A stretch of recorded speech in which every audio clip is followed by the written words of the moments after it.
Hi dears, பேபிஸ்க்கு weight gain பண்ணுற food ஒரு ஸ்மால் கிளிம்ஸ் பார்த்துடலாம். இதுக்கு நான் எடுத்துக்கிட்டது டேட், கேஷ்யூ, பாதாம், poha rice and black rice.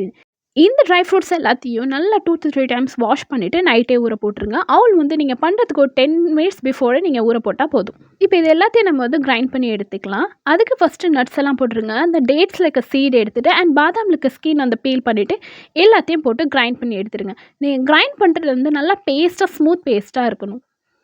நிறைய பேர் நீங்கள் சொல்லி கேள்விப்பட்டிருப்பீங்க. அவர் உங்ககிட்ட டேரெக்டாகவும் சொல்லுவாங்க, பின்னாடியும் சொல்லுவாங்க.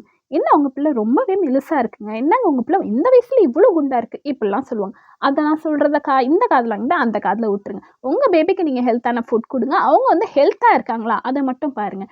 So back to recipe. நீங்கள் அரைச்சி வச்சுருக்க பேஸ்ட்டை இந்த மாதிரி நல்லா கஞ்சி மாதிரி காய்ச்சி எடுத்துக்கோங்க. நல்லா 2-3 கொதி வந்தோடனே ஆஃப் பண்ணால் போதும். ஏன்னா ஆல்ரெடி நல்லா ஊறின இது தான். ஸோ இந்த மாதிரி ஹெல்த்தான ஃபுட்ஸ்லாம் உங்கள் பேபிஸ்க்கு கொடுங்க. உங்களுக்கு தெரிஞ்ச பேபி ஃபுட்டையும் காமெண்ட்டில் ஷேர் பண்ணுங்கள்.